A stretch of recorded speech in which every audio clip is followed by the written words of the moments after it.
अब थोड़ा माही भाई को आने में तो वक्त लगेगा, लेकिन माही भाई की टीम से ही उन्हीं की तरह का किरदार और उन्हीं की तरह से जो एक रॉनेस थी,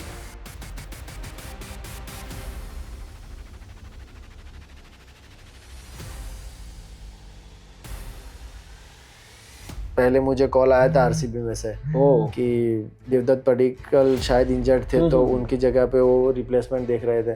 तो पहले उधर से कॉल आया। मुझे स्पेशली एक ऐसी फोटो चाहिए थी फैमिली के साथ, माही भाई के साथ, और हम दोनों येलो जर्सी में हो साथ में। सीएसके के टीम में रिक्वेस्ट करने की जरूरत ही नहीं है, क्योंकि कोई पूछता है, सबको पता है। अगर कोई पूछेगा तो ऐसे ही बोलेगा कि भाई भाई के हाथों से चाहिए। तो सब जो भी डेब्यू करता है माही भाई कह देते हैं। सीएसके की ओर से हम वही ट्राई करेंगे कि नेक्स्ट ईयर भी जो हमारे पास टैलेंट है उसका पूरा कंबाइन, मतलब सब लोगों की एनर्जी एक अच्छे वे में करके, कहीं ना कहीं जो सीएसके के फैन जो हमारे बारे में चाह रहे हैं कि चैंपियनशिप छठी ट्रॉफी आए, तो 100% हो। पहले जब कोविड था, तो कोविड के 2 साल में बहुत मेहनत किया हुआ है, क्योंकि वीक में 2-3 बार मैं वीकली 3 दिन तो श्योर थे कि उसमें मुझे 100-120 छक्के लगाना है। अलग प्लेयर है वो, उनके पास सब जगह पे वो शॉट है, मतलब 150 की पेस में स्वीप में छक्का मारना, बाप रे। एज अ बैट्समैन मैं सोचने से भी डर लगता है कि 150 की स्पीड में स्वीप में छक्का मार।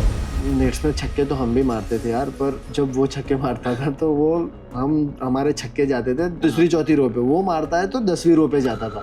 तो आई थिंक उसका बॉडी स्ट्रक्चर भी पूरा ऐसा है, और फिर उसका जो बैट फ्लो है अमेजिंग। शुभमन की एक चीज़ बहुत अच्छी लगती है कि वो बहुत गट्सी है, मतलब उसको अंदर से वो जुनून है कि नहीं साला करना है, चैलेंजेस पसंद है। हाँ, उसको मतलब कहीं पे भी वो खेलता है, वो इंटेंसिटी से खेलता है, एक एफर्ट उसका अलग होता है। तो पता भी होता तो मुश्किल होती। एक चर्चा है कि माही भाई कब तक, तो यंगस्टर्स क्या चाहते हैं, कब तक? मैंने मेरे पूरी लाइफ में पापा को इतना सैड कभी होते हुए मेरे सामने नहीं देखा है, कितनी भी बड़ी प्रॉब्लम आ जाए।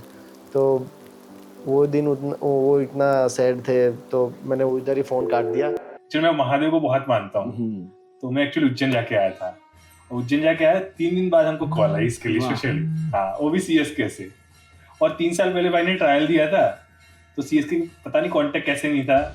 जीसी पॉडकास्ट एक और स्पेशल शो आपके लिए, और आज की तारीख बड़ी खास है। तारीख है 7 जुलाई। 7 जुलाई यानी कि माही भाई का बर्थडे।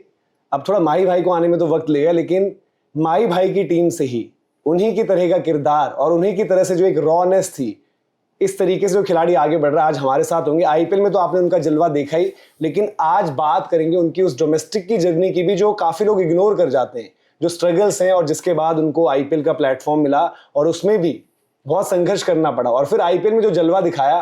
तो सब लोग, आपको पता है कि चेन्नई के जो फैंस हैं बड़े पैशनेट भी हैं, और सब कह रहे हैं कि भाई हमारे पास ब्रेविस है, हमारे पास आयुष महात्रे हैं, और जिनकी हम बात कर रहे हैं हमारे पास आज उर्विल पटेल है। तो ये लाइनअप जो है डराता तो है। उर्विल भाई, थैंक यू सो मच वक्त देने के लिए। सबसे पहले तो आप यही बताइए कि मैंने देखा, अब शो तो ये थोड़ा देर में ही ऑन एयर होगा, लेकिन आपने भी माही भाई के लिए जो है स्टोरी लगाई है, बर्थडे विशेस। तो वो पहली चीज आप वो बताइए, क्योंकि मुझे याद है कि जब आप जीटी में थे तो सिर्फ माही भाई का ऑटोग्राफ हुआ था बैग पर। इस बार आपने पोस्ट भी डाला कि बेस्ट विशेस उर्विल। तो वो तब का एक इंटरेक्शन कैसा था और अभी का इंटरेक्शन कैसा रहा था? पहले तो थैंक यू कि मतलब अपॉर्चुनिटी देने के लिए मुझे पॉडकास्ट में। और वो बात करूँ तो आज 7 जुलाई है, माही भाई का बर्थडे है, जो हम सबके चाहिए, और हम सब जिसको छोटे बचपन से हम उनको फॉलो करते आ रहे हैं और हमारी इंस्पिरेशन है। तो वो जो आपने बात किया है कि जीटी में मेरा सिर्फ साइन था, और उनके बाद अभी उन्होंने मेरी सीएसके की टी शर्ट पे बेस्ट विशेस उर्विल लिखा है। तो ये अंदर एक जर्नी है मेरे लिए कि जीटी की टी शर्ट में से सीएसके की येलो टी शर्ट में उनके साथ मैं ड्रेसिंग रूम शेयर किया, उनके पास मैं खेला, उनके पास रहने की मुझे अपॉर्चुनिटी मिली। तो आई थिंक बहुत अच्छा लग रहा है, स्पेशली मुझे कि वो चीज़ एक सपना था और वो रियलिटी हुआ है। अच्छा, मैंने आपकी एक बहुत पहले एज ग्रुप की भी शायद फोटो है आपकी माही भाई के साथ ही, शायद एनसीए वगैरह कहीं की होगी। हाँ, वो एनसीए में 2017 में मैं जब एनसीए में था तब माही भाई उधर थे, तो सबसे पहले फोटो उधर था उनके साथ। तो कैसा इस बारी क्या एक्सपीरियंस था जब मतलब पता चला कि भाई फाइनल हो गया? वो पूरी जर्नी भी हम बात करेंगे, क्या होता है, काफी लोगों को पता नहीं ना पीछे क्या चलता है, रिप्लेसमेंट प्लेयर कैसे पिक होता है, आईपीएल का कॉन्ट्रैक्ट, ट्रायल्स में क्या कुछ होता है। तो पहले आप वो बताइए कि जब आपको पता चली पहली बारी कि भाई सीएसके से खेलना है अब मुझे।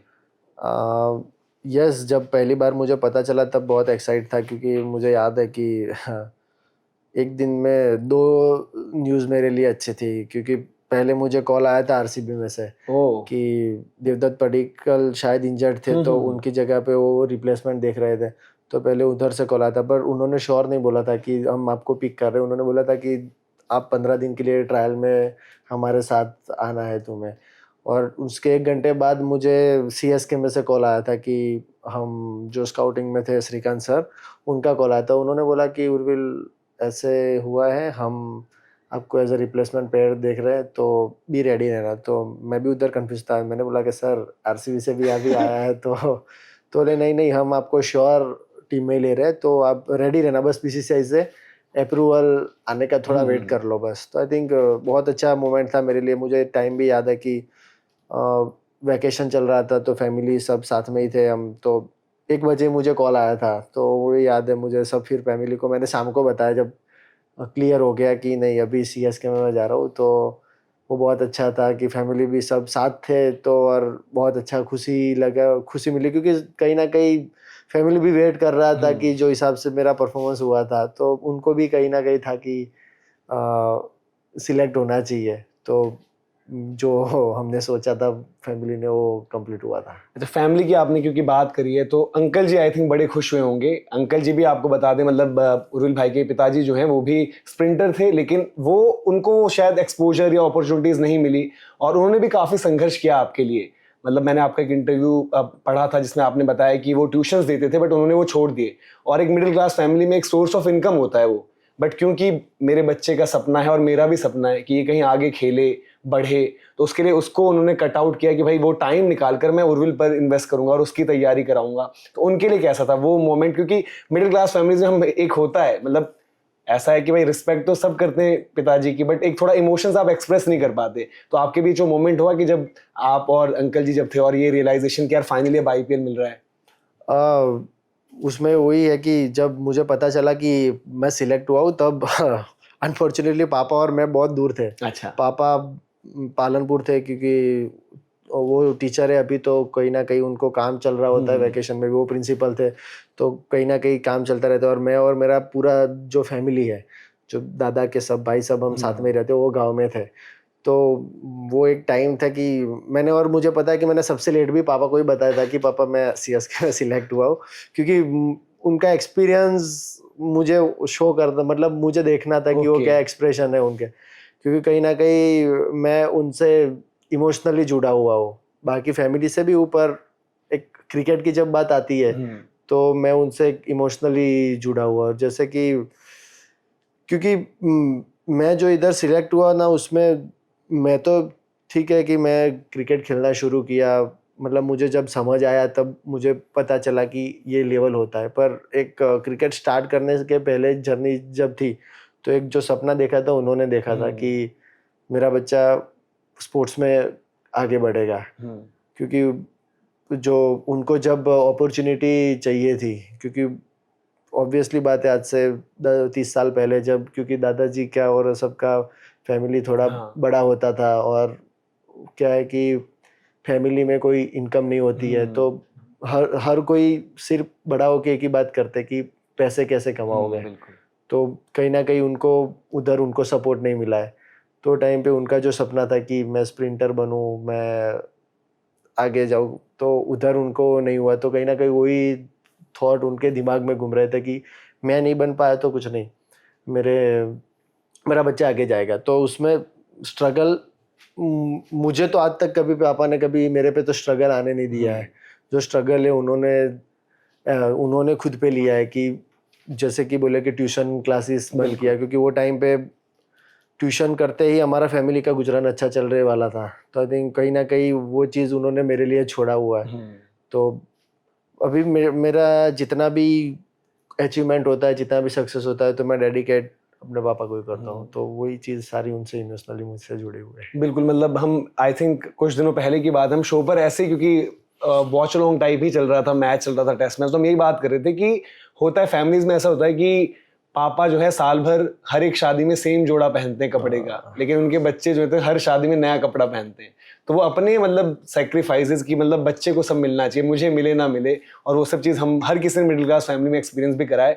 और मैंने आपका देखा भी तक, जब आपने फास्टेस्ट T20 100 मारा, वो भी आपने डेडिकेट किया था कि मम्मी पापा को, आपके सोशल मीडिया हैंडल पर भी है कि भाई सारी चीज़ें मम्मी पापा के लिए हैं। तो कैसा रहा? क्योंकि जैसे आपने बताया कि जब आप मिडिल क्लास फैमिली से आते हो, तो मैंने भी और बहुत लोगों ने एक्सपीरियंस किया है कि एट टाइम्स आपको ये लगता है यार कि हमारे परिवार की स्थिति क्या ठीक है, और मतलब मैं कोशिश तो कर रहा हूँ, क्योंकि क्रिकेटर बनना, इवन अभी स्टेट खेलना, इंडिया तो बहुत दूर की बात है, स्टेट खेलना, IPL में पिक होना, वो बहुत बड़ी अचीवमेंट हो जाती है, बहुत फाइट लगती है उसके लिए भी। तो वो सब आपको कितना सपोर्ट, किस तरीके से रहा शुरुआत से?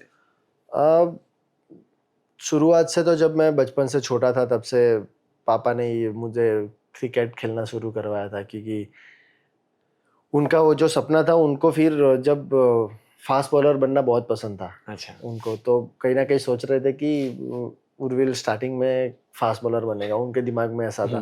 पर जब थोड़ा टाइम हुआ और मैं एकेडमी मुझे ज्वाइन करवाया, फिर पता चला कि पेस के चक्कर में मैं थ्रो कर रहा हूँ, चक कर रहा हूँ। तो फिर हमारे सर से बात हुई, तो सर बोले अभी ये चक कर रहा है तो अभी उसको अपन दूसरा ट्राई कराते हैं। तो मुझे फिर लेग स्पिनर बनाया। तो लेग स्पिन भी मेरे अच्छे हो रहे थे, पर जो डिस्टेंस होता था उधर बॉल नहीं पहुंच रहे थे, तो वो भी वर्क नहीं किया। और फाइनली मेरे गुरुजी जो है वो भी विकेट कीपर थे, तो उन्होंने बोला कि सर, पापा को बोला कि मुकेश भाई अभी एक ही ऑप्शन है, कीपिंग कराते हैं। क्योंकि मैं थोड़ा फील्डिंग अच्छा कर रहा था और थोड़ा स्टाइलिश था, तो बोले ये कीपिंग कराते हैं। तो आई थिंक फिर से मैंने उधर से कीपिंग स्टार्ट किया। तो वो जर्नी मेरे लिए बहुत मतलब जो चाहिए ना कि सही टाइम पे सही चीज़ मैंने पकड़ ली। तो वो मुझे पता है 10 साल की एज से मुझे कीपिंग मैंने स्टार्ट किया, तो वो बिल्कुल सही टाइम पे मुझे वो चीज़ मिल गई। फिर मैं उधर वर्क करता गया उसमें, तो धीरे धीरे मैं सीखता गया, क्योंकि सब उधर तब हमारा क्रिकेट उधर बहुत अच्छा था डिस्ट्रिक्ट लेवल पे, तो सब अच्छे प्लेयर्स आते थे, तो हम उनसे कहीं ना कहीं सीख के आगे बढ़ते थे। और फिर जैसे जैसे एज ग्रुप में खेलता गया, मैंने 6 साल बड़ौदा से खेला। फिर मैं 2018 से शिफ्ट होके गुजरात में आया। तो फिर जब बात आती है ना कि फैमिली वाले ज़्यादा इमोशनल होते हैं, मैं हर एक चीज़ मैं अपने पापा मम्मी को डेडिकेट करता हूँ। क्योंकि इस बार जब IPL ऑक्शन में 24-25 को ऑक्शन था, तो वो ऑक्शन के पहले तो मुझे कहीं ना कहीं तो था ही कि इस बार कोई ना कोई टीम तो मुझे पिक कर लेगी। मेरे से ज़्यादा एक्सपेक्टेशन मेरे फैमिली को भी था।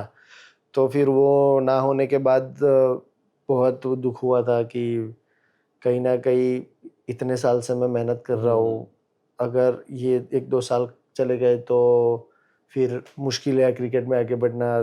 तो कहीं ना कहीं वो चीज़ें सताती थी मेरे दिमाग में, फिर पापा के दिमाग में भी वो चीज़ें चल रही थी। और 26 को मुझे याद है कि 26 को जब 24-25 के बाद 26 को मेरा मैच नहीं था। मैं होटल पे बैठा था और सुबह पापा का कॉल आया। तो आई थिंक मैंने मेरे पूरी लाइफ में पापा को इतना सैड कभी होते हुए मेरे सामने नहीं देखा है, कितनी भी बड़ी प्रॉब्लम आ जाए। तो वो दिन वो इतना सैड थे, तो मैंने उधर ही फ़ोन काट दिया। और पता नहीं अंदर से कुछ हुआ था कि बस अब जो भी खेलना है बस उनके लिए खेलना है। ऐसा दिमाग में बिल्कुल नहीं था कि मैं ये कर दूंगा, रिकॉर्ड कर दूंगा, तोड़ दूंगा, ऐसा कुछ नहीं था। बस सिर्फ उतना था कि उनके लिए खेलना है। और गॉड ग्रेस की दूसरे ही दिन मैंने रिकॉर्ड कर दिया इंडिया में फास्टेस्ट 100 का। तो आप मानोगे नहीं, उनको पता नहीं था कि मैच है, उनको ऐसा पता नहीं था। मैच थी, उनको ऐसा था कि 2 मैच शाम को है तो ये भी शाम को थी। तो ये मैच जब मैंने सुबह मैच खत्म होते ही पहला फ़ोन उनको किया कि पापा देखा कि नहीं। तो पापा बोले क्या कि मैं बोला पापा रिकॉर्ड कर दिया। तो बोले कैसे? तो बोले पापा 28 बॉल 100 कर दिया। तो बोले अरे वाह। पर उनके दिमाग में कहीं ना कहीं ऐसा था कि ये जो किया है 28 बॉल 100, अगर इसका कोई रिवॉर्ड नहीं मिला तो फिर वो कुछ काम का नहीं है। बिल्कुल। मतलब एक इंडिविजुअल पर्सनल गोल के लिए मेरे लिए है, पर उसका कहीं ना कहीं रिवॉर्ड नहीं मिला, तो उनको ऐसा है कि फ़ायदा क्या है। तो हाँ, थोड़ा बहुत खुश थे, पर उनके दिमाग में वही थॉट चल रहा था कि आईपीएल में होगा कि नहीं होगा, आईपीएल में होगा कि नहीं होगा। तो आई थिंक उधर से मैंने फिर शुरू किया कि जितना भी अब मैं खेलूँगा पूरा उनके लिए खेलूँगा। अच्छा, आपने भी बोला कि मैंने सबसे लेट बताया पापा को क्योंकि मैं वो एक्सप्रेशंस देखना चाहता था, तो फिर आपने फेस टू फेस बताया था सामने? नहीं, पापा और मैं थे ही नहीं, क्योंकि मैं बोला ना, पापा और हम दूर थे। पापा मेरे जहाँ पे मैं रहता हूँ उधर थे, समझ गया। और मैं पूरा विलेज में था जहाँ पे मेरा गाँव है फैमिली के साथ। तो फ़ोन पे ही बता दिया, पापा मैं ऐसे हूँ, मैं कल जा रहा हूँ, शाम को फ्लाइट है, मैं सुबह आपको मिलके फिर जाऊँगा। और जब मिलवाया पापा मम्मी सबको माही भाई से? हाँ, वो सबसे बेस्ट मोमेंट था वो, क्योंकि मेरे पापा मम्मी ना, टू बी ऑनेस्ट, जब मैं पहली मैच डेब्यू कर रहा था तो मैंने घर पे किसी को नहीं बताया था अच्छा। कि मैं खेल रहा हूँ। मैं सिर्फ अपने बड़े भाई को बताया था कि भाई मैं खेल रहा हूँ, तू किसी को बोलना मत। कोई अगर पूछे कि उर्विल खेल रहा है कि नहीं, तो बोल देना कि 7 बजे पता चल जाएगा। मतलब तू किसी को शेयर मत करना, मुझे वो खुशी देखनी है कि जैसे टीवी ऑन करे और उर्विल 11 में है। तो पापा, मम्मी और बहन और वो भाई, वो 4 ऐसे है कि मैच नहीं देखते। अच्छा, मेरा डेब्यू मैच उन चारों में से किसी ने नहीं देखा। नहीं देखा? हाँ, पापा 7:30 बजे टीवी फोन स्विच ऑफ करके सो गए थे, 11:30 को उठे, और फिर ऑन किया ना तो पूरा उनका व्हाट्सएप 1000 मैसेज पूरा हैक हो रहा था, इतने कॉल।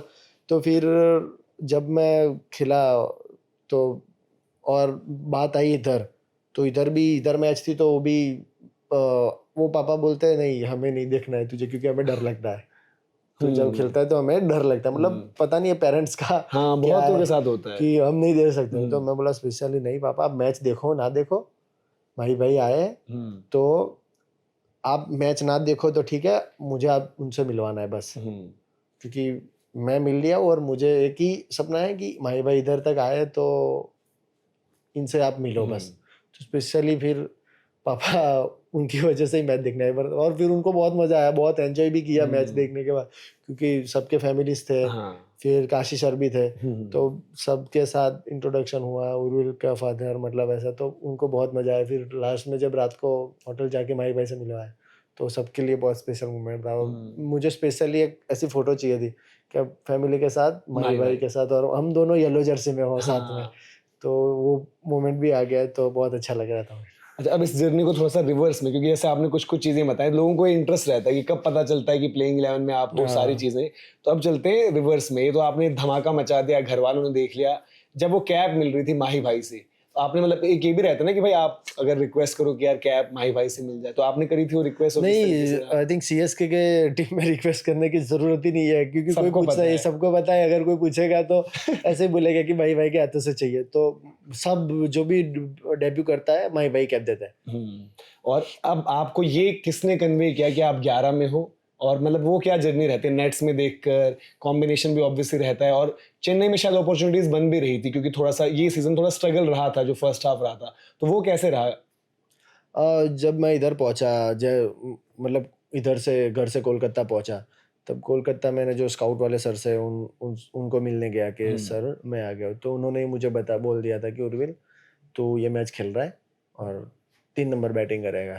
तो आई थिंक वही टाइम से मैं प्रिपेयर था, जैसे ही पहुंचता कि नहीं ये खेलना है। थोड़ा एक्साइटमेंट उधर से ही वो हो गया था कि, और सीएसके में खेलना है और डेब्यू होगा तो माही भाई के अंडर होगा। तो आई थिंक उधर ही पहले बोल दिया था। और फिर दूसरे दिन जब प्रैक्टिस हुआ हमारा, तो फ्लेमिंग सर ने बोल दिया कि तुम खेल रहे हो और 3 नंबर बैटिंग करो। जैसे आपने पूरी जर्नी बता चुके हो ऑलरेडी, कितना स्ट्रगल था, डिसअपॉइंटमेंट भी थी, ये सब भी थी।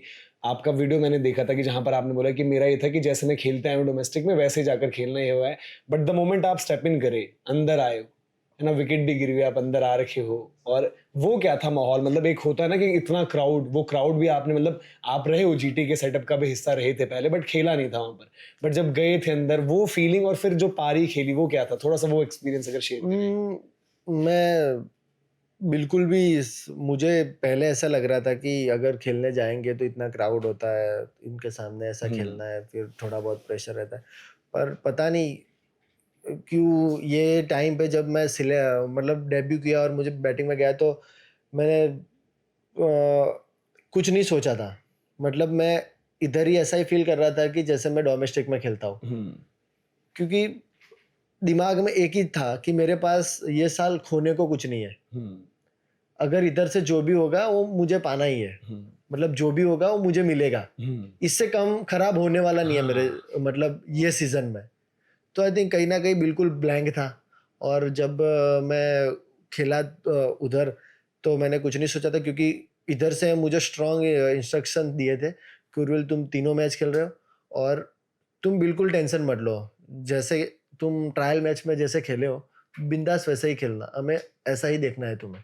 तो आई थिंक कहीं ना कहीं एज अ प्लेयर मैं भी वो एक्सपेक्टेशन रखता हूँ कि मुझे थोड़ा फ्री हैंड मिले, तो मुझे बिल्कुल फ्री हैंड था और मैं अपने आप को ही बैक किया था, जो मेरी गेम है वो वैसे ही खेलना चाहता था मैं, और वैसे ही मुझे अपॉर्चुनिटी भी ऐसे मिली कि मैं ऐसे खेला।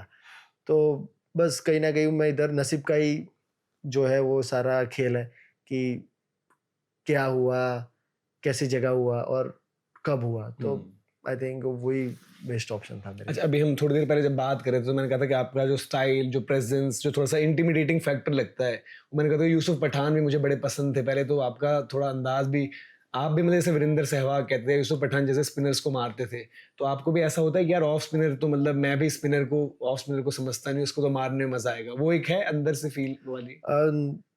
वैसे हाँ, वैसे तो है कि स्पिनर्स को मजा आती है, पर सच बताओ तो जब भी दूसरी ओवर लेके मोइन अली आए तब मैं बहुत हैप्पी हो गया था, अंदर से जो प्रेशर था वो सारा निकल गया था कि बस क्योंकि मुझे अपनी एबिलिटी पे इतना भरोसा था कि स्पिनर्स डालेंगे तो मैं, और ऑफ स्पिनर है तो मैं 100% उनको पूरा ऑल आउट जाऊंगा और मैं उनको स्कोर कर सकता हूँ। ऐसा नहीं है कि मोइन अली के विषय में बारे में मैं वो बोल रहा हूँ, क्योंकि वो भी वर्ल्ड के बेस्ट ऑफ स्पिनर है, तो पर अपने आप को उतना वो मुझे था भरोसा कि स्पिनर्स आए हैं, और तब तो मैं थोड़ा रिलैक्स हो गया था कि होता है ना कहीं कि अपन चाहते कि भाई पहले पहले मतलब स्टार्टिंग में जब होता है कि शुरू होने में कि ये मिल जाए तो अच्छा है, तो ये मिल जाए तो अच्छा है, तो आई थिंक वो टाइम पे मैं बोला ना कि नसीब की बात है, तो वो आ गया तो मैं बहुत हैप्पी था। अच्छा, वो हुआ है, मतलब ऑब्वियसली होता है, अभी आप जो भी बोलो, लेकिन जैसे सपोज मैं अगर होता, भाई माही भाई को इतना आप मानते हो, आप खेल कर गए हो, तगड़ी स्टार्ट दी है, मतलब ऑब्वियसली उसको 50 कन्वर्ट करते, 70-80 जो भी होता, बट इम्पैक्ट आपने दिखाया, और जब जाते तो एक ये तो लगता होगा ना यार कि फीडबैक कौन क्या बोलता है, तो ऐसे में कुछ माही भाई ने या फ्लेमिंग ने या किसी ने कुछ बोला था कि यार उर्विल जो आज किया मजा आ गया और इसी तरीके से करना है? बस माही भाई ने एक ही चीज बोली थी, माही भाई ने नहीं बोला था कि अच्छा किया बुरा किया, माही भाई ने एक ही चीज बोली थी जब मैं आउट हुआ, ज्यादा जोर से तुम मारने गए हो, बस सेप रख के मारते तो चौका छक्का चला जाता, बस तो सिंपल। तो अभी नेक्स्ट मैच से वही ध्यान रखना कि शेप रखनी है, ज्यादा जोर से नहीं मारना, तुम्हारे पास ऑलरेडी बहुत पावर है। तो बस माही भाई ने इतना ही बोला था और कुछ नहीं बोला। हाँ, सब लोगों ने मुझे किया कि गुड स्टार्ट, मतलब एक ऐसा स्टार्ट चाहिए था हमें, वो तुमने स्टार्ट दिया, एक बेस बनाया, तो आई थिंक कहीं ना कहीं सब लोगों ने वो अप्रिशिएट किया। अब क्योंकि हमारी जर्नी चल रही है रिवर्स में, तो ये प्रोसेस मतलब बहुतों को नहीं पता कि कैसे होता है ये आईपीएल के लिए, जो लोग बोलते हैं यार कि ट्रायल्स, रिप्लेसमेंट प्लेयर तो चलो बाद में, बट ट्रायल्स पहले हो जाते हैं, तो ट्रायल्स का कैसे रहता है, किस तरीके से, क्योंकि काफी लोगों को रहता है कि यार हमें भी ट्रायल में अपॉर्चुनिटी मिल जाए, किस तरीके से चीजें रही और आपके साथ कैसे हुआ चेन्नई के केस में? चेन्नई के केस में मुझे जब मतलब पहली बार पता चला कि मुझे शायद अप्रैल में कॉल आया था कि हम ऐसे ट्रायल्स कर रहे थे, तो आई थिंक तब ऋतुराज इंजर्ड हुआ था, तो तब मुझे और मात्रे को बुलाया था। तो पहले हम उधर मैं ट्रायल्स में गया, तो 2 दिन हमने नेट्स में बैटिंग किया, तो उसके बाद फिर आयुष को लिया, फिर 1 महीने के बाद मुझे फिर से कॉल आया कि हम एक मैच रख रहे हैं, इंट्रा स्क्वाड मैच है, ट्रायल मैच, तो उर्विल आप आ सकते हो। तो फिर मैं उसमें गया, तो हम वो मैच खेले थे, ट्रायल्स मैच, इंट्रा एक मतलब उनका पूरा टीम था, उसमें हम 2-2 प्लेयर करके हम दोनों को 2 टीम में डिवाइड किया था। तो उसमें मैंने बहुत अच्छा परफॉर्मेंस किया था दोनों मैच में। तो फिर जाके ये मुझे जब भी अपॉर्चुनिटी मिली, मतलब जैसे कि अगर वो लोग सोच रहे थे कि उर्विल हम आपको ले, पर ऐसे तो ले नहीं सकते, पर आई थिंक जब भी वंश इंजर्ड हुआ तो फिर उनको लगा कि इधर उर्विल सेट हो सकता है, तो फिर उसकी वजह से मुझे जो मैंने परफॉर्म किया था तो मुझे पता है एक में मैंने 20 बॉल में 40 बनाए थे और एक मैच में 20 बॉल में 51 बनाए थे। तो वही परफॉर्मेंस से मुझे सिलेक्ट किया। पर हाँ, जो ट्रायल की बात की आपने, तो जैसे कि डोमेस्टिक सर्किट पूरा जो होता है, कहीं ना सब जगह पे स्काउटिंग टीम जाती है देखने के लिए कि क्या चल रहा है, कौन प्ले, किस प्लेयर का अप्रोच कैसा है, कौन सिक्स सीटिंग एबिलिटी किस में ज़्यादा है। अगर कोई बॉलर का देख रहे हैं तो बॉलर के पास प्लान जो है वो क्लियर वो कर रहा है कि नहीं। तो वो सब कुछ देखने के बाद सिलेक्टेड लोगों को वो ट्रायल्स में बुलाते हैं। हर एक फ्रेंचाइजी अपना अपना अलग अलग ट्रायल्स करती है।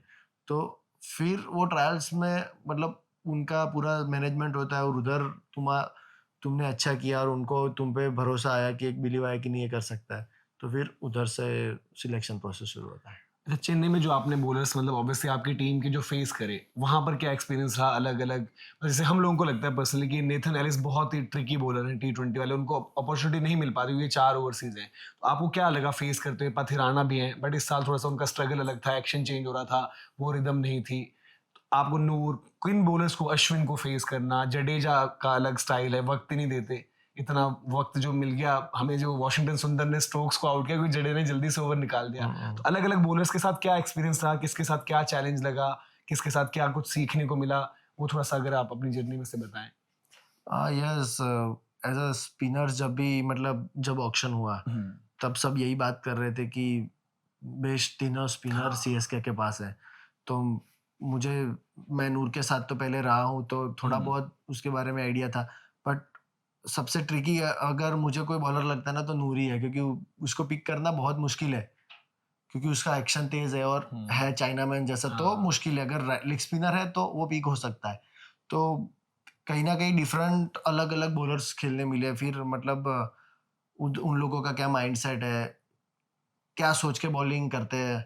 फिर पथिराना, एलिस है, वो सब एक जो बेस्ट है T20 के, दोनों बेस्ट T20 के हैं कि भाई। तो कहीं ना कहीं उन लोगों से वही चीज़ सीखने मिली है कि कैसे अपन उन लोगों को, अगर अपने को डील करना है, उन लोगों को अपने ऊपर नहीं चढ़ने देना, तो उन पे अटैक ही करना पड़ता है। अगर उनको ऐसा किया कि हम उनको रोक के सिंगल लेके देखें तो मुश्किल हो जाता है। तो आई थिंक मेरा वही उनसे सीखा। फिर मैं क्योंकि मुझे इतना था कि उन लोगों से मैं अगर ज़्यादा कनेक्ट करूँ तो फायदा नहीं है, क्योंकि मुझे उनको नहीं खेलना है। तो मैं उन लोगों से पूछ के सामने वाले बॉलर्स का वो कर रहा था कि अश्विन भाई वरुण नारायण क्या डालते हैं, जड्डू भाई को पूछा वरुण नारायण क्या डालते हैं। फिर इधर था तो मैं नूर को पूछा कि राशिद भाई क्या करते हैं।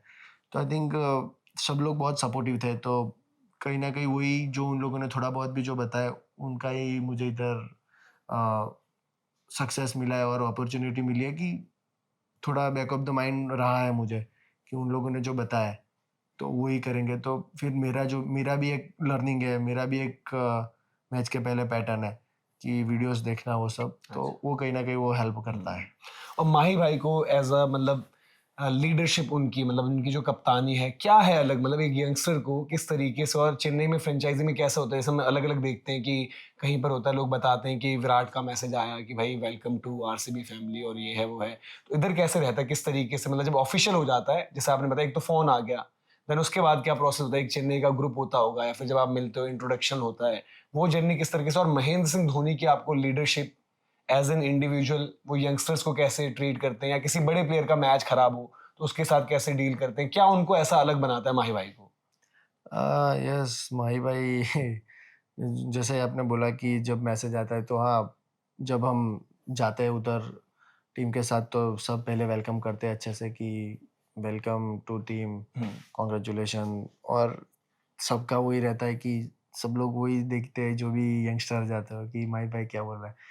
तो यस, माही भाई सिंपल, कुछ ज़्यादा कुछ भी नहीं बोलते हैं, वो बस आते हैं कॉन्ग्रेचुलेशन, तुम वही करना जो करते आए हो, बस ज़्यादा मत सोचना है। और वो सिंपल बोल देता है कि मैं आपके बारे में अभी इतना कुछ नहीं बता सकता क्योंकि मैंने आपको कुछ देखा नहीं है।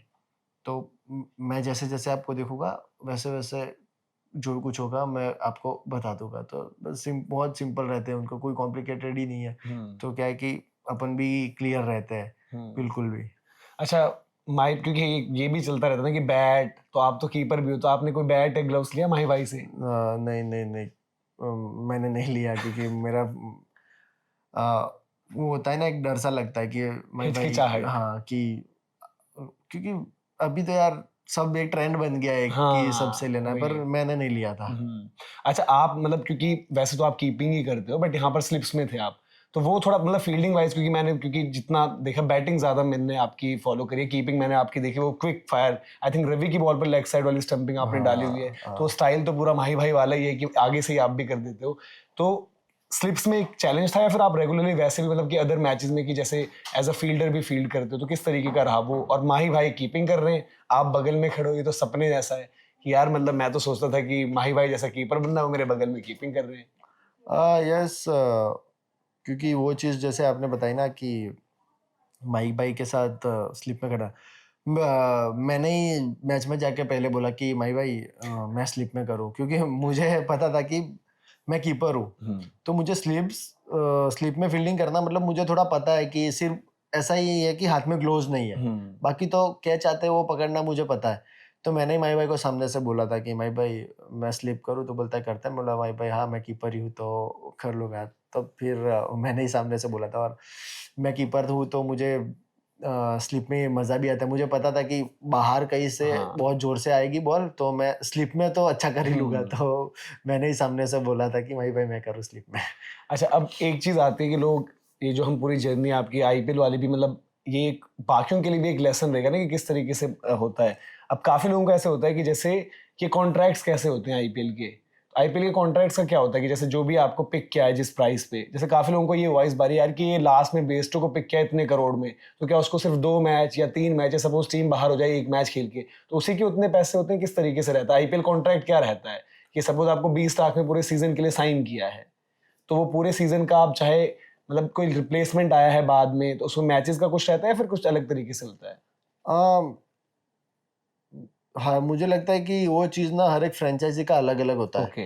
क्योंकि आई थिंक जो कॉन्ट्रैक्ट होता है, तो कॉन्ट्रैक्ट तो आपको मिलता ही है, पर अब इस साल से तो मैच फीस भी हुआ था, तो आई थिंक मैच फीस भी अलग से तुम्हें मिलता है। तो कोई-कोई टीम ऐसा करती है कि जैसे कि मैच होती है और तुम कितनी मैच लेट आए हो, तो डिवाइड बाय 14 के हिसाब से होता है। पर मैच इतना हाँ, बनता, कॉन्ट्रैक्ट में से। कॉन्ट्रैक्ट के हिसाब हाँ, से। तो उसमें ऐसा है। और पर सीएसके का और सब मतलब बड़ी, सब ऐसा बोल रहे हैं कि बड़ी फ्रेंचाइजों का ऐसा होता है कि ऐसा नहीं होता कि डिवाइड बाय इतना, सबको इक्वली वो शेयर करते हैं, जितना मतलब जिसका जितना कॉन्ट्रैक्ट है। अच्छा डोमेस्टिक की भी आपकी जर्नी, आपने इवन लिस्ट में भी जो सेकंड फास्टेस्ट 100 वहां पर भी लगाया था, T20 में फास्टेस्ट 100 आपने लगाया, तो एक वो जो 6 हिटिंग एबिलिटी आपकी है, तो ये नेचुरल शुरुआत से थी या फिर वक्त के साथ आपको भी रियलाइज हुआ यार कि नहीं मतलब कुछ स्टैंड आउट करना है तो एक अलग से एक्स फैक्टर होना चाहिए? वो आपने कब पिकअप किया या फिर शुरुआत से ही मतलब कि अर्ली ऑन से आपके करियर में ये चीज थी? हाँ, यस, मुझे पहले से ही, मैं बताऊँ तो पहले से मुझे थोड़ा अटैकिंग खेलना तो पसंद ही था, पर कहीं ना कहीं मुझे वो भी था कि सिक्सेस, T20 क्रिकेट में सिक्सेस लगाना बहुत इंपॉर्टेंट है। तो वो थोड़ा बहुत तो नेचुरल है ही मेरे में, पर ये ज़्यादा जो मैंने डेवलप किया हुआ है कि इसको कैसे मैं इम्प्रूव कर सकूँ। तो आई थिंक मैंने वही पहले, जब आज से जब कोविड था, तो कोविड के 2 साल में बहुत मेहनत किया हुआ है कि वीक में 2-3 बार मैं वीकली 3 दिन तो श्योर थे कि उसमें मुझे 100-120 छक्के लगाने हैं। अच्छा। बीचों में मतलब प्रॉपर ऐसा नहीं है कि मैं नेट्स में मार रहा हूँ, नहीं, ग्राउंड के बीच में जाके जो भी 70 मीटर या जितना बाउंड्री होता है, हर एक बॉल मतलब छक्का जाना ही चाहिए। तो क्या है कि कहीं ना कहीं मतलब मुझे मेंटली और मुझे अंदर मुझे और फिजिकली पता चलता है कि नहीं ये छक्का जा रहा है, तो माइंड में कहीं ना कहीं वो चीज़ चलती है कि नहीं ये छक्का गया, छक्का गया। तो वही धीरे धीरे मुझे वो फिर आदत सी लग गई, क्योंकि मैं हर एक शॉट्स का प्रैक्टिस करता था, तो एक आदत सी लग गई कि ऐसे छक्के जाते हैं। तो वही चीज़ मैं वही चीज़ जब प्रैक्टिस में आया इधर, तब इधर अप्लाई किया, फिर मैच में अप्लाई किया, तो धीरे धीरे वो चीज़ मुझे बड़े लेवल के मैच में भी वही चीज़ मुझे आगे मिलती गई। अच्छा डोमेस्टिक में भी जैसे काफ़ी परफॉर्मर्स जैसे ऐसे हैं कि वो 6 हिटिंग उनकी बड़ी बात होती है, जैसे अनफॉर्चुनेटली उनका भी नंबर नहीं लगा, भानु भाई भानु पंड्या, उन्होंने भी खूब छक्के इस बारी मारे, हार्दिक के साथ बैटिंग वो भी बड़ा जलवा रहा, आपके भी अच्छे वो दोस्त हैं, तो ये आपस में कभी ऐसा भी होता है कि भाई इस मैच में तूने इतने मारे बगले में देख, कुछ ऐसा हेल्दी जब कंपटीशन? मुझे एक इंसिडेंस याद है कि 28 बॉल में मैंने जब 100 मारे तो हम एक ही साथ रुके थे, मैं भानु रवि सब, हम सब अच्छे दोस्त थे तो साथ में ही बैठे थे। तो भानु बोलता है भाई ये रिकॉर्ड तो तेरा मैं ही तोड़ सकता हूँ। मतलब कहीं ना कहीं, और फिर उसने तोड़ा भी, रिकॉर्ड तो नहीं तोड़ पाया पर उसने दूसरे मैच में बहुत छक्के मार दिए, 15 छक्के मार दिए और 135 रन बना दिए। तो आई थिंक वो चीज़ बहुत अच्छी लगती है कि एज अ फ्रेंडशिप थोड़ा बहुत कॉम्पिटिटिवनेस भी रहता है कि चल भाई तू किया है तो मैं भी कर सकता हूँ। अच्छा, ये मतलब जैसे हम बात भी करें हेल्दी कंपटीशन होना, टीम कल्चर होना, एक आपस में कंपटीशन वाइज, तो ऐसे में भी काफी हेल्प करता होगा। जैसे आपने रवि का भी जिक्र किया, तो जो लोग इंडिया पहुंच गए या जो लोग आपके साथ जब तक आपको आईपीएल नहीं मिली तो आईपीएल पहुंचे, तो ऐसे में ये भी बड़ा एक इंस्पिरेशन और मोटिवेशन, और थोड़ा सा जब आप लो फील कर रहे हो तो वो आपको पुश करते होंगे ऐसी सिचुएशंस में। यस डेफिनेटली, क्योंकि सीनियर्स प्लेयर्स का बहुत इम्पोर्टेंट हो जाता है कि वो अपने बारे में क्या सोचते हैं टीम के बारे में, क्योंकि जब भी रवि इधर आए तो हम कहीं ना कहीं वही सोच रहे थे कि रवि से हम सीखे, क्योंकि एज में वो छोटा है पर उसको टी20 में उसका बहुत बड़ा एक्सपीरियंस है, क्योंकि टी20 में इंडिया का वो सबसे बेस्ट प्लेयर्स में से एक है। तो रवि भी हमको वही करता है, मतलब वो भी ट्राई करता था कि कहीं ना कहीं हम आईपीएल में सिलेक्ट हो जाए, वो भी पुश करता था। तो वही चीज़ एज ए प्लेयर दूसरे प्लेयर से हमें चाहिए कि हमें बैक करे। तो वो चीज़ क्या है कि आगे जाके मतलब कहीं ना कहीं अगर वो ट्राई कर रहा है और वो चीज़ लग गई तो एज अ प्लेयर सबका फ़ायदा होता है। तो बहुत अच्छी चीज़ है वो। और फिर हम भी वही कर रहे हैं कि यंगस्टर जो भी है तो उसको हम जितना बैक कर सके, मतलब उसको आगे बढ़ने में हम हेल्प कर सकें। और कितना ज़रूरी ये हो जाता है, क्योंकि जैसे आपने बोला कि आप अपने यंगस्टर्स को एक गाइड करते हो, ग्रूम करते हो, क्योंकि हमने देखा कि काफ़ी प्लेयर्स ऐसे रहे इन द पास्ट कि आए छाए, फिर देखा कि समहाउ थोड़ा सा या मोटिवेशन कम हुई, या जैसे अभी पृथ्वी शॉ का हमने हाल फिलहाल में देखा जहाँ उन्होंने खुद बोला कि मेरे शायद दोस्त गलत मैंने बना लिए, कुछ चीज़ें ऐसी। तो ऐसे में कितना इंपॉर्टेंट होता है कि आप अपने आप को भी संभालो, और आपके उस टाइम आपका सर्कल मैटर करता है कि आपके इर्द गिर्द लोग कैसे, वो आपको मतलब अगर आप गलत कर रहे हो तो आपको समझा दे रहे हो, तो वो कैसे आप हैंडल करते हो चीज़ें? ये सही बात बोली है आपने, क्योंकि एक फ्रेम आने के बाद वो सारी चीज़ें आपके सराउंडिंग होने लगती है, पर उसमें से वही बेस्ट ऑप्शन है कि आपको पता होना चाहिए वो टाइम पे कि आपको कौन सी चीज़ पकड़नी है और कौन सी चीज़ नहीं पकड़नी है। तो जब मैं तो वही सोचता हूँ कि जब जब बुरे टाइम में, मतलब जो पहले से ही अपने दोस्त है, कि जितने को जानता हूँ कि बहुत ही कम दोस्त है मेरे, 3-4 लोग ही मेरे बहुत क्लोज है कि एनी टाइम मैं उनसे कभी भी, मतलब ऐसा कुछ नहीं है कि मैं उर्विल पटेल छोटा वाला हूँ या उर्विल पटेल आईपीएल में खेला हुआ, वो मैं उनके लिए सेम है। उनके लिए मैं सेम है। तो वही दोस्त, ऐसे ही दोस्त मैंने अभी तक रखे हैं, क्योंकि मुझे भी पता है कि ये फ्रेम थोड़ा मिलने के बाद मेरे सराउंड भी ऐसा एटमॉस्फेयर क्रिएट हुआ था कि भाई ऐसा ऐसा करते हैं। पर वो डिसिप्लिन बहुत ज़रूरी है, क्योंकि ये सब चीज़ें अपने को क्रिकेट ने दिया है। तो अगर क्रिकेट को हम देना बंद कर देंगे, जो टाइम हमने मतलब सक्सेस से पहले क्रिकेट को दिया होता है, और वही टाइम सक्सेस के बाद अगर क्रिकेट को देना बंद कर देंगे तो कहीं ना कहीं उधर हमको 1-2 साल में रिजल्ट मिल ही जाएगा। तो वही चीज़ है कि क्रिकेट ने आपको जो दिया है तो 100% क्रिकेट को आपको देना पड़ेगा, बस सिंपल, और कुछ चीज़ नहीं है। और इसी का एक शायद बहुत बड़ा एग्जाम्पल अभी कह सकते हैं कि आज की डेट में, क्योंकि आपने जीटी में शुभमन के साथ भी टाइम स्पेंड किया होगा, और शुभमन देखो अंडर 19 डेज, और इवन उससे पहले भी वो एज ग्रुप से उनके बारे में बात होना शुरू हो गई थी, पंजाब से, फिर देन नॉर्थ में बात हुई, फिर उन्होंने अंडर 19 जैसा खेला, इंडिया पिक हुए, अब सवाल भी थे, लेकिन एक चीज बढ़िया लगती है शुभमन की, कमिटमेंट। और दूसरा क्या है कि जैसे ऑस्ट्रेलिया भी जब वो गए थे तब भी उन्होंने कहा था यार कि मेरे नंबर्स ना मतलब जो होने चाहिए थे मुझे पता है वो नहीं है। ये एक्सेप्टेंस भी बड़ी चीज होती है। इंग्लैंड में जाकर प्रेस कॉन्फ्रेंस में उन्होंने बोला था कि मुझे बेस्ट बैटर बनना है। अब आज को आपको पता है कि आजकल सोशल मीडिया की दुनिया, अगर वो नहीं हो तो आप ट्रोल हो जाते हो, बट शुभमन के साथ ये चीज दिखी। और आपने क्या देखा उनके साथ, क्योंकि गुजरात टाइटंस में इतना टाइम स्पेंड किया, क्या है अलग शुभमन में ऐसा? यस, शुभमन में जब मैं पहली बार शुभमन से मिला तब मैंने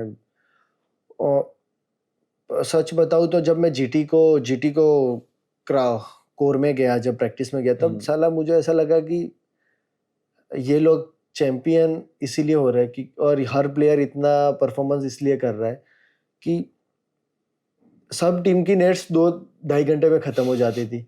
ये लोग 4 बजे से शुरू करते थे, 11 बजे तक प्रैक्टिस करते थे। तो हर एक प्लेयर 1.5 घंटा तो बैटिंग, 1-1.5 घंटा बैटिंग करता है।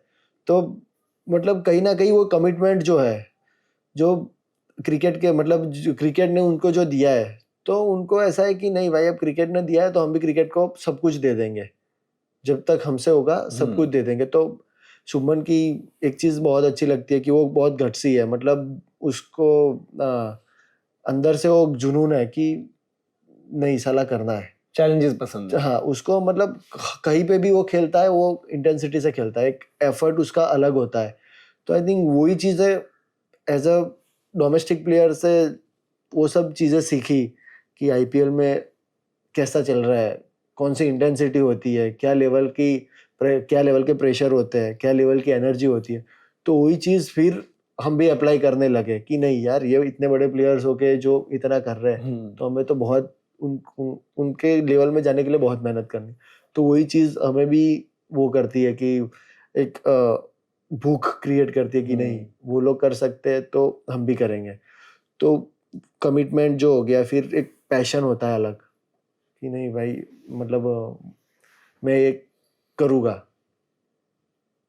तो वही चीज़ है, धीरे धीरे मतलब सबसे वही सीखने मिलती है ऊपर लेवल के प्लेयर में से। अच्छा, जीटी और सीएसके को लोग काफी मतलब, क्योंकि जैसे जीटी भी आते ही चैंपियन बने और उनके पास भी ऐसा नहीं था कि बहुत बड़ी स्टार पार, सीएसके के पास तो फिर भी पहले से एमएस धोनी और फिर बड़े बड़े नाम जुड़े, पर लोगों ने काफी पैरेलल्स ड्रॉ करे कि यार ये प्लेयर्स को जिस तरीके से इन्वेस्ट करके और बनाते हैं और वो होता है, तो वो आप वहां पर कैसा था वो हार्दिक पांड्या, आशीष नेहरा, उनकी केमिस्ट्री और उनका किरदार कैसे रहता था खिलाड़ियों के इर्द गिर्द? क्योंकि जितने भी जीटी के प्लेयर्स रहे हैं, यंगस्टर्स कह लो आप या फिर जो थोड़े सीनियर्स थे, तो ऐसे तो कहीं ना कहीं से रिजेक्शन देख कर आ रहे थे।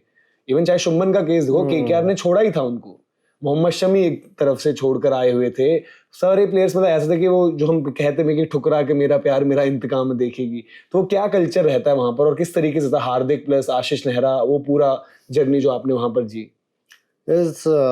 जब जीटी का सबसे पहले तो बात करूं कि एक टीम को बहुत अच्छा परफॉर्मेंस करने के लिए एक हेल्दी एनवायरनमेंट चाहिए कि कोई प्लेयर को ऐसा नहीं लगना चाहिए कि परफॉर्मेंस का प्रेशर नहीं होना चाहिए कि मुझे करना ही है करना ही है।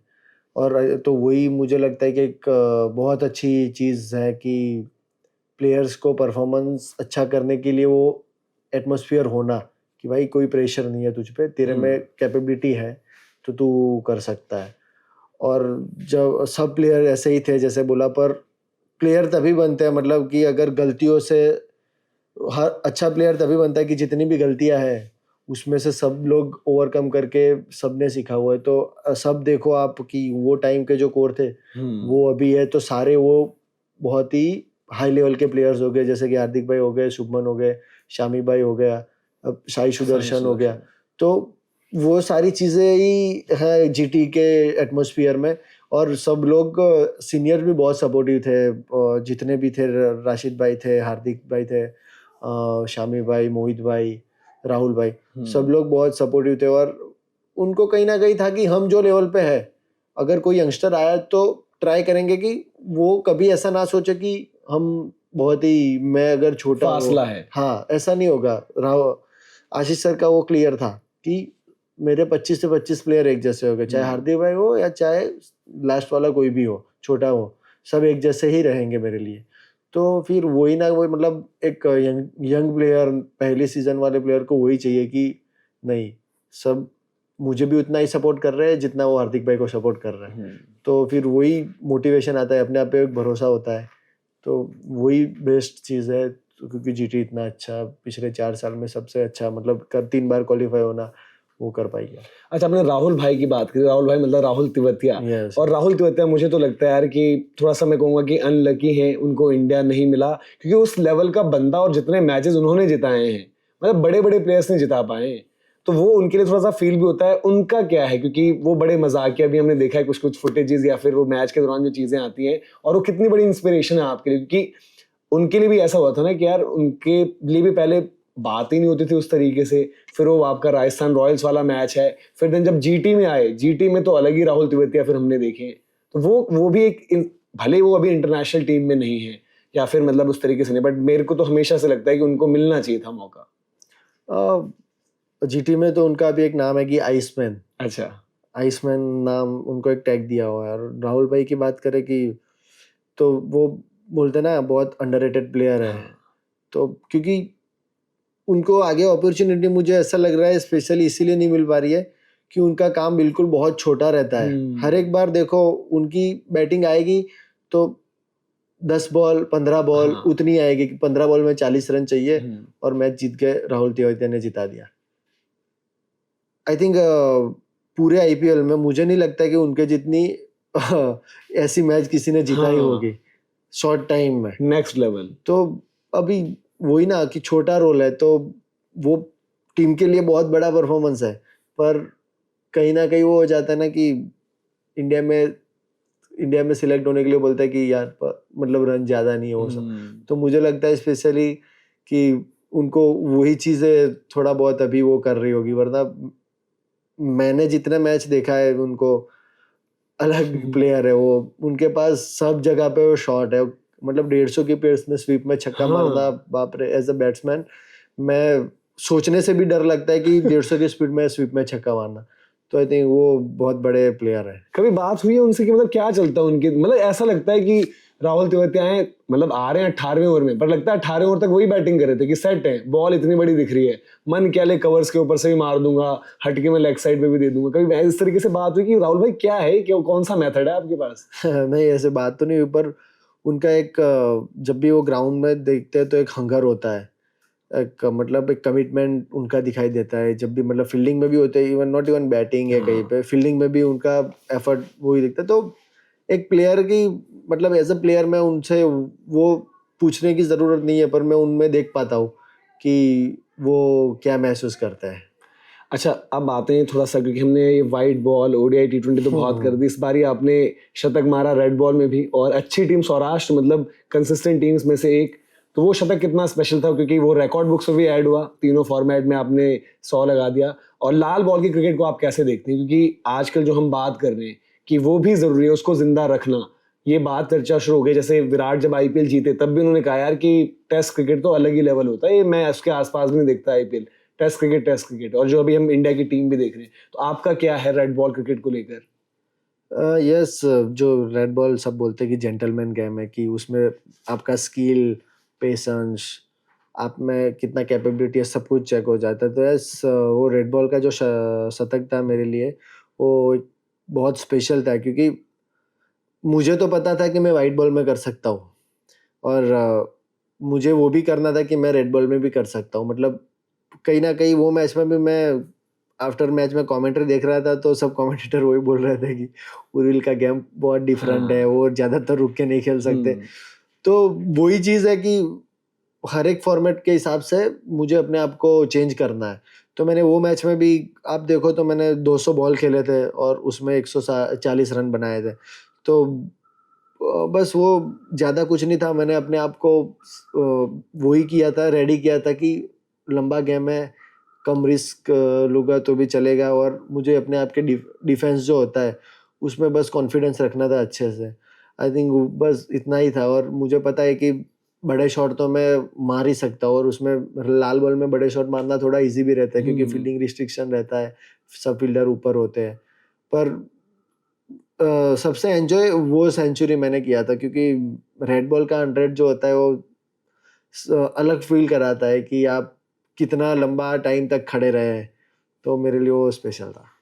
वो एक अपने आप में एक जर्नी भी रहती है ना, कि जब आप, क्योंकि हमेशा हमने जो शुरुआत में, और मतलब आप भी उसी तरीके से यंगस्टर हो, बट अभी हम उसी जनरेशन का हिस्सा हैं जहाँ पर हमने इंडिया को टेस्ट में जब कुछ करते हुए देखा तो लगा यार कि ये वाली चीज़ है, यहाँ पर कुछ करना है। और लाल बॉल में आप करो तो उसकी अलग वैल्यू होती है। चाहे हमने वो बुमराह और अर्शदीप की कॉन्वर्जेशन है कि बुमराह कहते हैं कि यार लाल बॉल में कुछ करोगे ना तो लेगेसी वहां बनती है, विराट जिस तरीके से पुश करते हैं। और काफी बार ये लगता है लोगों को कि यार कि नहीं, कुछ लोग ना सिर्फ वाइट बॉल ही खेलना चाहते हैं, वो लाल बॉल नहीं खेलना चाहते, बट अब ये चीज वापस आ रही है तो ये बड़ा अच्छा है गेम के लिए। यस डेफिनेटली, क्योंकि लाल बॉल में जिस हिसाब से अभी देखो कि लाल बॉल में इंग्लैंड की अभी टूर चल रही है टीम इंडिया के साथ, कितना दोनों मैच में ऐसा लग रहा है कि एक हंगर दिख रही है जीतने के लिए, क्योंकि लाल बॉल में क्या है कि कमबैक करने की अपॉर्चुनिटी तुम्हें मिलती है, क्योंकि day by day session bye session game change होता रहता है। तो वो एक बोलते हैं ना, एक मजा है लाल बॉल का, क्रिकेट का एक ऐसा मजा है कि कभी पे भी तुम रिलैक्स नहीं हो सकते, क्योंकि लाल बॉल है तो जब बैटिंग करना लाल बॉल पे जितना आसान भी है उतना मुश्किल भी है, क्योंकि पूरा बॉल चलता रहता है। और अब तो सब लोग डोमेस्टिक में भी विकेट बड़े चैलेंजिंग होते हैं कि ऑब्वियसली 6-7 सर्दियों में हमारे मैच होते हैं लाल बॉल के, और ऑब्वियसली कि क्वालिफिकेशन का होता है तो विकेट मतलब होम का एडवांटेज लेना है तो चैलेंज, क्योंकि 20 विकेट गिराएंगे तभी क्वालिफाई होंगे, जीतना पड़ेगा, तो ही 20 विकेट गिरा के ही अपन जीतेंगे। तो ये चीज़ बहुत मज़ा आती है, कॉम्पिटिटिवनेस भी लगती है, और होम अवे का एडवांटेज मिलता है कि अपना होम है तो कितना एडवांटेज ले सकते हैं। तो बहुत वैसे डोमेस्टिक सॉरी रेड बॉल का बहुत अच्छा मजा है। और आपके वैसे मतलब ओवरसीज सब लोग फेवरेट क्रिकेटर तो पूछते हैं कि बाकी आपका बाहर से मतलब कि अदर देन इंडिया कोई ऐसा प्लेयर है जो आपको देखकर लगता है कि यार कि जैसे आप कीपर बैटर हो, जेमी स्मिथ की बैटिंग देखा यार, क्या मजा है उनकी बैटिंग देख, हाँ बहुत अच्छा लगा। मतलब नए नहीं है बट ऐसा लगता है कि बंदे के पास 5-10 साल खेला हुआ बंदा है। तो कोई है ऐसा बाकी, जैसे जेमी स्मिथ आपने भी देखो या स्टार्टिंग डेज से जो आपको ओवरसीज बैटर्स में लगे हो? यस, मुझे पहले से बहुत अच्छे, मतलब अगर ओवरसीज की बात करें लाल बॉल क्रिकेट में तो कुमार संगकारा और माइक हसी, वो दोनों बहुत पसंद थे। दोनों लेफ्टी है पर उनका बैटिंग मुझे बहुत पसंद था, कि जो हिसाब से वो बैटिंग करते थे वो सीरियसली मुझे बहुत पसंद था। और वाइट बॉल में बात करूँ तो निकोलस पूरन, जो हिसाब से वो छक्के मारते हैं। ये पूरन ने पर दिल सा तोड़ दिया, मतलब रिटायरमेंट जो ले रहे, मतलब मैं तो मतलब क्या हुआ था, हम स्टूडियो में बैठे हुए थे, एकदम से अपडेट आया, पहले मेरे को लगा कि वो आजकल होता है ना कोई भी बना के, मैंने कहा क्या है, मैं देख रहा हूँ पूरन को ऑफिशियल अकाउंट, तो मतलब अभी एज ही क्या थी, इस एज में तो करियर स्टार्ट होते हैं, ठीक है अलग अलग वो है, बट थोड़ा सा एज अ क्रिकेट फैन वो हर्ट होता है कि यार आपको खेलना चाहिए, ये सिर्फ IPL T20 या कोई और लीग सिर्फ उतना नहीं ना। तो वो डेफिनेटली वो न्यूज़ सुनकर तो मुझे भी थोड़ा वो हुआ था कि इतना जल्दी उन्होंने रिटायरमेंट ले लिया, क्योंकि वो जिस हिसाब से वो खेलते हैं लगता नहीं है कि वो उनको रिटायरमेंट लेना चाहिए था, जिस हिसाब से IPL में उन्होंने तोड़ा है। और इवन ये भी लगता था, मतलब उनकी गेम, अब ठीक है थोड़ा सा वेस्ट इंडीज खैर अलग अलग है, हमारा हम लकी हैं भाई कि BCCI ने भी, क्योंकि आप जब डोमेस्टिक स्ट्रक्चर को और अपनी क्रिकेट को मजबूत करते हो तभी तो इधर उधर नहीं जा रहे, क्योंकि अब थोड़ा सा इस पर भी आप बताइए, क्योंकि आई थिंक आपने डोमेस्टिक में ट्रांजिशन देखी होगी जब पे स्ट्रक्चर अच्छा हुआ, तो थोड़ा सा आप बता पाएंगे कि मतलब पहले क्या था और बाद में कैसा रहा, पर मैच या पर साल अगर आप एक फॉर्मेट खेल रहे हो, 2 फॉर्मेट खेल रहे हो, 3 फॉर्मेट खेल रहे हो, क्योंकि ये भी एक जानना जरूरी है सबको कि एक डोमेस्टिक क्रिकेटर इंडिया में, मतलब IPL के कॉन्ट्रैक्ट तो सब बात करते हैं, लेकिन डोमेस्टिक क्रिकेटर की लाइफ कैसे चेंज हुई जब पर्टिकुलरली जयशाह ने वो इंट्रोड्यूस कराई चीजें, क्या बदलेंगी चीजें, बेहतर होंगी डोमेस्टिक क्रिकेटर के लिए भी? यस डेफिनेटली, क्योंकि ये जैसे पे की बात किया ना, क्योंकि एज अ प्लेयर या एज अ कोई भी person end of the day क्या चाहिए घर चलाने को, मतलब पैसा ही बहुत इंपॉर्टेंट है सब लोगों को, बात बिल्कुल ऐसा नहीं, एज अ प्लेयर कोई भी पर्सन को। तो अभी मतलब जय सर के आने के बाद जो पे में इंक्रीमेंट हुआ है सब प्लेयर्स को, तो बहुत अच्छा फायदा हो गया, क्योंकि एज अ प्लेयर मैं अगर तीनों फॉर्मेट साल में खेलता हूँ तो आई थिंक कहीं ना कहीं 20 से 25 लाख रुपए तो अगर क्वालिफाई नहीं हो रहे तब भी 20 से 25 लाख रुपए तो हमें मिल रहे हैं। अच्छा, तो साल भर के कहीं ना कहीं तुम्हें मतलब जो तुमने मेहनत किया है इतने सालों से जो किया उसका वो रिवॉर्ड अच्छा मिल रहा है। तो एक सब प्लेयर्स अभी मतलब क्यों क्रिकेट से इतने जुड़े हुए हैं, मोटिवेटेड है, हाँ, वो एक मोटिवेशन है कि हम इतना खेलेंगे तो मतलब हमारे घर चलाने के लिए मतलब हमें जो चाहिए वो हमें मिलेगा, अच्छा एक लाइफस्टाइल अच्छा हम रह सकते हैं। तो बहुत अच्छी बात है जो ये इंक्रीमेंट हुआ है, तो एक प्लेयर्स को लगता है कि नहीं यार, इवन अब तो एज ग्रुप वाले भी, मतलब जो एज ग्रुप के बच्चे भी हैं उनके लिए भी बड़ा अच्छा, सब लोगों के लिए बात है, नॉट इवन ओनली सीनियर, पर सीनियर के पास दूसरा कोई ऑप्शन नहीं होता कि अगर सीनियर नहीं खेले तो उनके पास ऑप्शन नहीं है। 23 वालों के पास तो ऑप्शन है कि 23, 19 मतलब एज ग्रुप वालों के पास कि सीनियर में खेलना है, तो आई थिंक सीनियर्स के लिए वो बहुत अच्छा हो गया है। अच्छा, पहले और अब का, जैसे आपने बताया कि अब सपोज आप तीनों फॉर्मेट खेल रहे हो और क्वालिफाई ना भी करे टीम तो 20-25, पहले सपोज कितना था जब मतलब नहीं हुआ आई था? थिंक मैं तो पहले खेला ही नहीं था, क्योंकि अच्छा। जब इंक्रीमेंट हुआ है तब से ही हम्म। मैं सीनियर क्रिकेट खेला हूँ, तो मुझे पहले का इतना ज्यादा पता नहीं है। खैर ये तो चलो अब अच्छी चीज है जो हम बात कर भी रहे हैं, क्योंकि काफी अलग अलग जगह आई थिंक क्लासन ने भी कहा था कि अगर आप अपने प्लेयर्स का ख्याल नहीं रखोगे, हर कोई ऑस्ट्रेलिया, इंग्लैंड या इंडिया नहीं कि उतना ख्याल रखेगा, और इस वजह से क्योंकि इंडिया के पास डोमेस्टिक में भी अच्छा है, फिर अगर आईपीएल खेलते हो तो अच्छा है, तो इंडिया के प्लेयर्स को इधर उधर जाने की जरूरत भी नहीं है, ना कोई अर्ली रिटायरमेंट ना कुछ। बट आप अपनी जर्नी जो अब जस्ट स्टार्ट ही हुई है, चेन्नई के फैंस तो आपकी तिकड़ी का वेट कर रहे हैं। आयुष महात्रे, डिवाल्ड ब्रेविस और उर्विल पटेल। उर्विल पटेल के बारे में तुमने बहुत कुछ जान लिया, इन दोनों के बारे में बताइए, और पर्टिकुलरली ब्रेविस के बारे में कि ब्रेविस जब आए नेट्स में, जब आपने देखा क्या लगा? मतलब बेबी एबी भी उनको बोलते हैं, तो आपको क्या लगा उनको देखकर? ब्रेविस और मैंने जब से बैटिंग किया है मतलब नेट्स में जाके, तो मैं और ब्रेविस ही पैर में बैटिंग करते थे। अच्छा।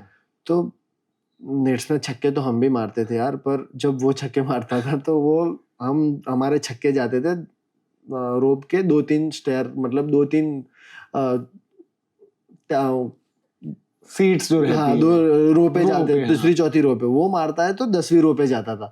तो आई थिंक उसका बॉडी स्ट्रक्चर भी पूरा ऐसा है, और फिर उसका जो बैट फ्लो है अमेजिंग, उसका बॉडी पोजीशन जो है मारते वक्त वो भी बहुत अच्छा है। तो मैंने उसको पूछा था कि भाई ये तू कैसे कर सकता है, तो फिर पता चला कि उसका जो पूरा बॉडी पोजीशन रहता है बहुत अच्छा रहता है। और बात आयुष की कि ये एज में इतना ब्रेवली खेलना बहुत ही मुश्किल है, बस मुझे लगता है कि वो मुंबई वाले ही कर सकते हैं, क्योंकि आयुष का मुझे पता है कि उससे बात हो रही थी तो उसके पापा भी बोल रहे थे कि आयुष दिन का 60 किलोमीटर अप डाउन करता है प्रैक्टिस के लिए।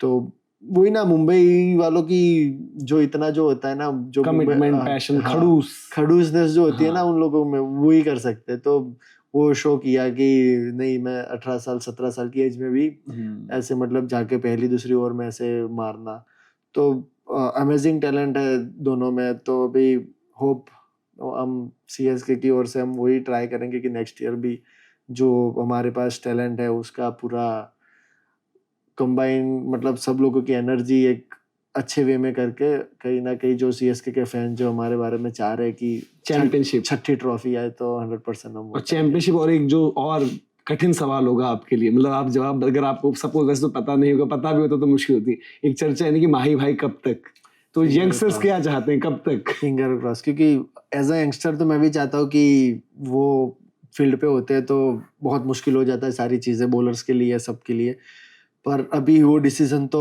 उन पे ही है, कुछ बता नहीं सकते क्या है क्या नहीं। पर एज अ मैं तो यही चाहता हूँ कि वो खेले। वही हर कोई यही चाहता है कि माही भाई भी खेलें, और शायद मे भी मतलब सब कह रहे कि ये सीजन और हो तो यहाँ पर खेलें उस तरीके से।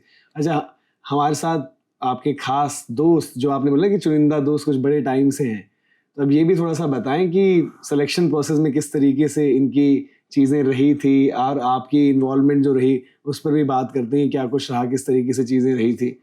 आइए आइए आइए, आप आइए ना।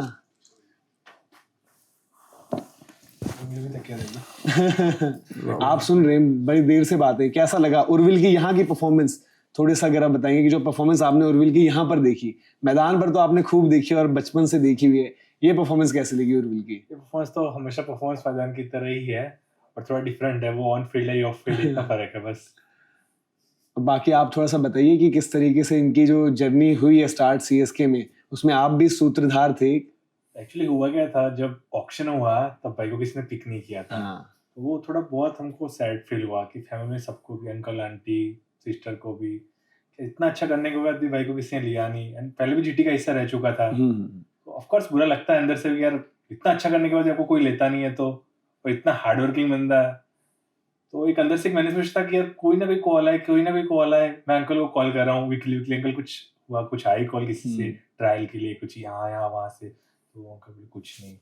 फिर ऐसे ही चला गया टाइम, तो मैं WBL के बड़ौदा में था, तो मैंने अंकल को कॉल किया, अंकल अभी भी कुछ अपडेट, अभी इतने इंजर्ड हो रहे प्लेयर्स, कुछ है कुछ तो होगा होपफुली, अभी भी नहीं किया, कुछ भी अपडेट नहीं आया है। बहुत चीजें ऐसी हो गई कि अब तो लग रहा था कि कुछ नहीं, बट मेरे अंदर एक पॉजिटिव थी। एक्चुअली मैं महादेव को बहुत मानता हूँ, तो मैं एक्चुअली उज्जैन जाके आया था, और उज्जैन जाके आया 3 दिन बाद हमको कॉल आई इसके लिए स्पेशली, हाँ वो भी सीएसके से। और 3 साल पहले भाई ने ट्रायल दिया था, तो सीएसके पता नहीं कांटेक्ट कैसे नहीं था, तो मुझे केकेआर के टैलेंट स्काउट से कॉल आई बिरजू सर की ओके कि कितुल भाई कहाँ हो। मैं कहा सर मैं तो अभी निकला हूँ जस्ट एयरपोर्ट के लिए, मैं एक्चुअली चंडीगढ़ जा रहा था उस टाइम। मैं कहा सर क्या हुआ है, ये गुड न्यूज़ है आपके लिए। क्या बताइए। पहले सडनली तो उन्होंने बताया नहीं, बट किसी को बोलना मत आप क्यों। हाँ। ठीक है, स्पेशली भाई को भी नहीं हूँ बिकॉज ही नोज कि वी आर ब्रदर। ठीक है सर कि भाई कहाँ है। मैं कहा भाई तो अभी प्रैक्टिस कर रहे होंगे शाम को, तो कहाँ होते प्रैक्टिस पे होते हैं, तो भाई का कांटेक्ट भेजो ना। मैं कहा ठीक है सर भेजता हूँ। मैं कहा सर पहले बात तो बताओ डीपली, उन्होंने ऐसे बताया नहीं था पहले कि एक्चुअली है कि सीएसके इज लुकिंग उर्विल, तो उनको कांटेक्ट चाहिए उसका। मैं कहा ठीक है। तो उन्होंने बोला भाई को नहीं बताना। तो मुझे अंदर से इतनी एक्साइटमेंट हुई कि यार इतने टाइम से वेट कर रहे, अभी कॉल आई है हमको। और जैसे मैंने कॉल रखा, नंबर भेजा, तो तुरंत पापा को कॉल किया अंकल को, but uncle was not answering. फिर मैं सिस्टर को कॉल किया, बोला कि अभी भाई को कॉल आने वाली है, अभी भाई को मत बताना, अंकल को बताना। तो वापस मैंने जैसे सिस्टर का कॉल देखा, अंकल का कॉल आया कि तुम्हें क्या हुआ है। कहा अंकल ऐसा ऐसा हुआ है। तो अंकल बोले ठीक है। अंकल का वापस 2 मिनट बाद कॉल आया, हाँ तेजू का कॉल गया, उर्विल का भी कॉल आ गया, उर्विल को सीएसके का कॉल आ गया। तो एक अंदर से एक मैनिफेस्टेशन थी कि आया कॉल और वो मुझे ही आई, तो एक अंदर से एक ब्लेसिंग थी। नहीं भाई के लिए मतलब जो मांगते हो होता है, भाई के लिए वो चीज हुई है और शुरू से हमने देखी साथ में। बिल्कुल। और भाई महादेव की बात हुई, महाकाल की बात हुई, आपको मैंने देखा, आपका भी था वहां पर। और एक वो होता, मतलब क्या होता है कि एक आपके एफर्ट्स हैं, उसके ऊपर की एक चीज होती है, कोई तो होता है ना जिसमें आप उम्मीद करते हो। तो जैसे हर कोई हम में से भी मानता है वो चीज, तो वो आपका कुछ है उस तरीके का कनेक्शन कभी फील होता है वैसा? Yes definitely. मतलब जितना भी मैं हूँ, जो कुछ भी हूँ, मैं बस भगवान की वजह से हूँ। मेरे घर पे जो माता जी है, मैं उनकी वजह से ही कहीं पे भी हूँ। मतलब हूँ या नहीं हूँ, सब उनकी जिम्मेदारी है, उन पे छोड़ा है कि जो भी करोगे आप करोगे। तो मैं तो 100% वो चीज़ को मानता हूँ। अच्छा, बस लास्ट में ये कि जैसे अभी बताया कि जो वो वाला मोमेंट था, आपने जर्सी मूवी ऐसे देखी है, जर्सी ओरिजिनल या फिर कोई सा भी, तो उसका जो वाला सीन है जब वो सिलेक्शन वाला होता है, वो बंदा जाता है, ऐसा वो मोमेंट था? क्योंकि होता है एट टाइम्स लाइफ में, कोई चीज़ ऐसी होती है कि आप कर रहे होते हो, मतलब सब कुछ दे दिया आपने, बट क्लिक नहीं कर रहा है। वो तो जर्सी में जो इमोशन होते हैं, मतलब क्योंकि मैंने ओरिजिनल वाली देखी थी, तो ओरिजिनल के बाद मेरे को वो शाहिद वाली देखने का मन किया नहीं कि सब कुछ तो देखा हुआ है। तो उस ओरिजिनल वाले में जो वो सीन होता है, वो लगता है क्या कर रहा है भाई, सुसाइड ना कमिट कर ले वहां पर जाकर। तो जाकर वहां पर जो चीखता है, वो एक वैसा कुछ मोमेंट हुआ था आपके साथ कि जब लगा कि यार फाइनली भाई इसी का तो वेट कर रहा था? हाँ डेफिनेटली, क्योंकि जो दिल में था, क्योंकि एक बात जो बताओ कि मुझे भी अंदर से मेरे भगवान पे पूरे भरोसा था, क्योंकि मैंने जो परफॉर्मेंस किया था, मेरा डोमेस्टिक में जो परफॉर्मेंस हुआ था, तो मैं बस उनसे एक ही चीज़ कहा था कि ये परफॉर्मेंस आपने जो करवाया, मैंने तो किया नहीं, आपने करवाया, तो ये परफॉर्मेंस का मुझे कोई ना कोई रिवॉर्ड देना। ऐसा ना हो कि अगर रिवॉर्ड नहीं मिला तो परफॉर्मेंस वो हो जाता है, मतलब 1 साल खत्म हो गया, अगर परफॉर्मेंस का वो रिवॉर्ड नहीं मिला तो फिर खत्म हो जाता है। तो मैंने बस उतना ही बोला था कि उसका जो करवाया आपने उसका रिवॉर्ड देना, क्योंकि एट द सेम टाइम खुशी एक ही चीज़ की है कि हम जहाँ पे है उससे एक लेवल आगे बढ़े। तो आई थिंक डोमेस्टिक तो मैं पिछले 5 साल से खेल ही रहा हूँ, 7 साल से सीनियर खेल रहा हूँ, तो तभी मुझे हैप्पीनेस थी कि मैं आईपीएल में पिक हुआ। तो आई थिंक मुझे तो अंदर से कहीं ना कहीं तो था कि मुझे 100% आ जाएगा, तो होप कि वो होप रखा हुआ था। फॉर्चुनेटली लास्ट 3 मैच तो 3 मैच पर मुझे एक कहीं कभी भी नहीं सोचा था वैसा रास्ता मुझे मिला है। तो मैंने बोला ना कि नसीब से इम्पोर्टेंट, मतलब नसीब बहुत मैटर करता है सब चीज़ों में, कि कब हो रहा है, कैसे हो रहा है और क्यों हो रहा है। तो मैं मतलब वो टाइम पे तो फैमिली के साथ था, तो वो कर नहीं पाया, पर जैसे ही पहला मुझे पता चला कि उर्विल आप सीएसके में हो, तो मैं पहले जाके किसी को बताए बिना मैंने अपने भगवान के सामने जाके उसको थैंक यू बोला था। उम्मीद करते हैं हम कि ये मौका आपको तब भी मिले जब आप इंडिया के लिए पिक हो।